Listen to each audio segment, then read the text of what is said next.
मैं किसी पद के दौड़ उड़ में नहीं हूँ। भारतीय जनता पार्टी सबसे मजबूत पार्टी और पार्टी के केंद्रीय चुनाव समिति का सदस्य हूँ। शाहनवाज हुसैन भारतीय जनता पार्टी के अल्पसंख्यक चेहरों में एक ऐसा व्यक्ति जो केंद्र से लेकर के बिहार की राजनीति में काफ़ी चर्चित चेहरा कह सकते हैं और काफ़ी बड़े नाम उनके लेकर इन दिनों कयास लगाए जा रहे हैं। लगातार नीतीश कैबिनेट के जो विस्तार होने वाले हैं उनमें उन्हें जगह दी जा सकती है, लेकिन आज उन्होंने खुद इस बात पर विराम लगा दिया है। उन्होंने खुद कहा है कि वह मंत्री पद की रेस से बाहर हैं। बिहार में जब से चुनाव हुए और चुनाव जीतने के बाद से नीतीश कुमार के नेतृत्व में एनडीए सरकार चला रही है और एक लंबा समय हो चुका है। हर किसी की निगाहें इस बात पर टिकी है कि मुख्यमंत्री नीतीश कुमार की जो कैबिनेट है उसका विस्तार कब होने वाला है, कौन से वो बड़े चेहरे हैं जिन्हें जगह दी जाएगी, कौन से जेडीयू के जो चेहरे हैं उन्हें कैबिनेट में जगह दी जाएगी या भारतीय जनता पार्टी के जो चेहरे हैं वो शामिल होंगे। लेकिन लगातार इन दिनों में एक लंबा वक्त बीत चुका है और भारतीय जनता पार्टी की ओर से भी दावा किया जा रहा है या फिर जेडीयू की ओर से भी ये दावा किया जा रहा है कि जल्द ही नीतीश कैबिनेट का विस्तार हो सकता है। जब से शाहनवाज हुसैन बिहार की राजनीति में इन दिनों सक्रिय हुए हैं, पिछले 10 दिनों की अगर पहले की बात की जाए तो 21 जनवरी को वीआईपी यानी कि विकासशील इंसान पार्टी के जो मुखिया हैं मुकेश सहनी, उनके साथ वो निर्विरोध एमएलसी बनकर आए, एमएलसी चुनाव जीत कर आए वो। और तब से लेकर अब जो है एक लगातार ये चर्चा हो रही थी कि उन्हें बिहार में उप मुख्यमंत्री का पद भी दिया जा सकता है। पहले से बिहार में बीजेपी में अगर देखें तो दो उप मुख्यमंत्री, चाहे वो तारकिशोर प्रसाद हो या रेणु देवी हो, दोनों उप मुख्यमंत्री के पद पर बनी हुई हैं। लेकिन अब तीसरी बात जो सामने चली आई थी, सबसे पहले इस बात की चर्चा थी कि शाहनवाज हुसैन मंत्री बनाए जाएंगे, लेकिन तमाम जो मीडिया है उनकी ओर से जो खबरें सामने आ रही कि शाहनवाज हुसैन को उप मुख्यमंत्री का भी पद दिया जा सकता है। और इन तमाम सियासी गलियारों से जो बातें सामने आ रही थी इस पर कहीं ना कहीं ब्रेक लगा दिया है। सुपौल में कार्यक्रम में हिस्सा लेने पहुंचे भारतीय जनता पार्टी के राष्ट्रीय प्रवक्ता शाहनवाज हुसैन ने इस बात पर खुद ही मुहर लगा दी कि वह मंत्री पद की जो रेस है उससे बाहर है। यानी कि उन्होंने स्पष्ट कर दिया है कि नीतीश कैबिनेट में उनकी कोई जगह नहीं होगी, नीतीश कैबिनेट में उनकी कोई भूमिका नहीं होगी। सरकार से बाहर रहकर भारतीय जनता पार्टी को और भी ज़्यादा मजबूत करने के लिए शाहनवाज हुसैन बिहार में रहकर काम करेंगे। कि जिस तरीके से हमने पिछले दिनों देखा कि जम्मू कश्मीर में जो पंचायत चुनाव हुए हैं, कश्मीर में इन्हें भेजा गया था और शाहनवाज हुसैन ने कह सकते हैं बहुत अच्छा काम किया और काफ़ी बेहतर काम किया, ताकि कश्मीर के इलाके के अलावा अगर देखें, जम्मू के इलाके के अलावा देखें, कश्मीर के इलाकों में भी पीडीपी या फिर एनसी के जो गठबंधन थे या फिर जो बड़ी पार्टियां वहां पर लड़ रही थी उसके बीच में उन्होंने सेंधमारी की और तमाम जो कश्मीर के जो इलाके हैं वहां भी भारतीय जनता पार्टी जो है वो सीट जीतने में कामयाब रही। और शाहनवाज हुसैन को कहा जा रहा था कि वही गिफ्ट दिया गया है कि उन्हें बिहार भेजा गया है और बिहार के नीतीश मंत्रिमंडल में उन्हें जगह दी जा सकती है। लेकिन अब ऐसा नहीं होने वाला है क्योंकि खुद शाहनवाज हुसैन ने इस बात से मना कर दिया। उन्होंने क्या कुछ कहा, उन्होंने सीधे तौर पर कहा कि पिछले अगर 1.5 दशक की बात कर ली जाए, साल 2005 से शाहनवाज हुसैन जो है भारतीय जनता पार्टी के केंद्रीय चुनाव समिति में है। उस केंद्रीय चुनाव समिति में है जिसने प्रधानमंत्री नरेंद्र मोदी से लेकर के गृह मंत्री अमित शाह,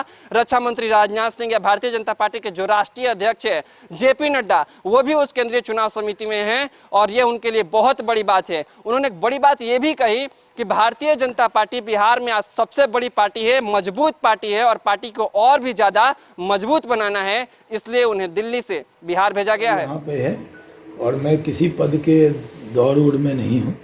मैं पार्टी का राष्ट्रीय प्रवक्ता हूँ और पार्टी के केंद्रीय चुनाव समिति का सदस्य हूँ।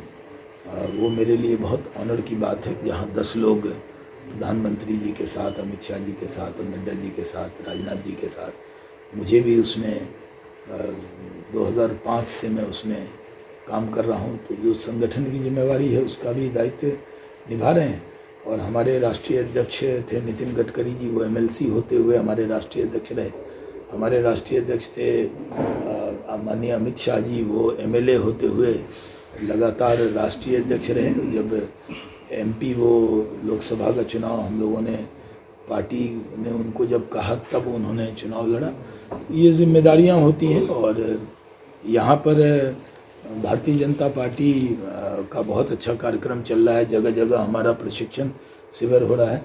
भारतीय जनता पार्टी सबसे मजबूत पार्टी इस बिहार में है और उसको और मजबूत बनाने के लिए हम सब कार्यकर्ता पूरी ताकत से लगे हैं।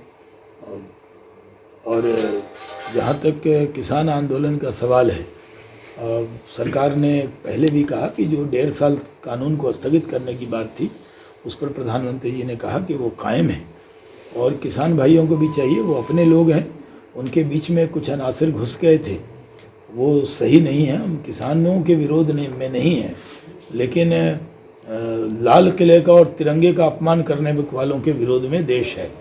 जब 26 जनवरी के दिन हम लोग पहले कहते थे कि आप ट्रैक्टर रैली मत कीजिए, लेकिन ट्रैक्टर के टायर के नीचे लोकतंत्र और गणतंत्र को कुचलने की साजिश हुई, और जहाँ से पंडित जवाहरलाल नेहरू ने झंडा फहराया, आज़ादी का जश्न मनाया, जहाँ से इंदिरा जी, अटल बिहारी वाजपेयी जी, मोदी जी उस प्राचीर से लाल किला के झंडा फहराते हैं, वहाँ इस देश के लोग किसी प्रधानमंत्री के अलावा किसी अन्य को झंडा फहराते हुए नहीं देख सकते। इसलिए पूरे देश में उन लोगों के खिलाफ गुस्सा है जो लोग किसान आंदोलन के नाम पर इस देश का अपमान जिन्होंने किया, कैपिटल हिल जैसी साजिश की।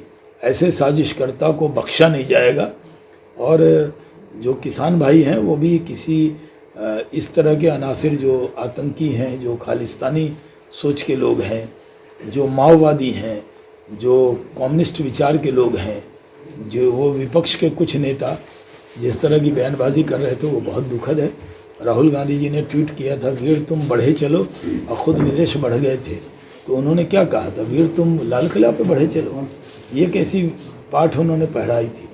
इन सब पहलू की वजह से देश में बहुत ज़्यादा गुस्सा लोगों के मन में है, और किसान आंदोलन जो लोग धरने पे बैठे हैं उनको कहा गया है कि कल ही प्रधानमंत्री की अपील के बाद मुझे पूरी उम्मीद है कि आंदोलन समाप्त होगा, और फिर किसानों से बातचीत करके, जैसे APMC के बारे में कल विपक्ष के नेताओं ने भी कहा कि उस पर राय अलग है, और हम लोग बिहार में तो कोई मंडी नहीं है, कोई आढ़त नहीं है, तो कहाँ कोई दिक्कत है।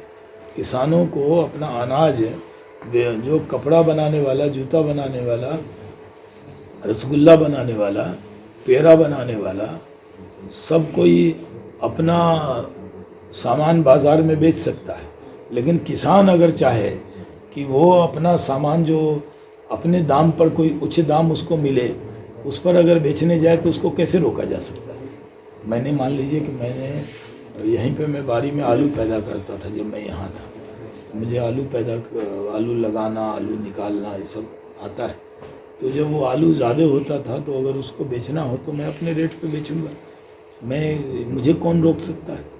तो जो किसान है वो अपना अनाज, अगर वो कई किसान रखते हैं, पुराना चावल रखते हैं, वो कहते हैं कि साहब जब कोई घर में दिक्कत होगी तो हम उसको बेच के काम करेंगे।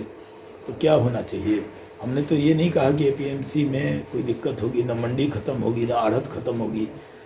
तो ये इतना बड़ा पंजाब, हरियाणा और पश्चिमी उत्तर प्रदेश के किसानों को जो गुमराह किया गया है, वो उनकी बातों में ना आए, और वो देख लें कि उनके बीच में कौन से लोग थे जो लाल किला पहुंच गए थे।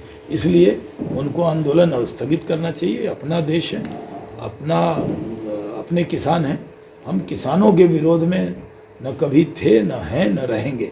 हम देश विरोधी और आतंकी के विरोध में हैं। हम देश का अपमान करने वालों के विरोध में हैं। यही भारतीय जनता पार्टी की सोच है।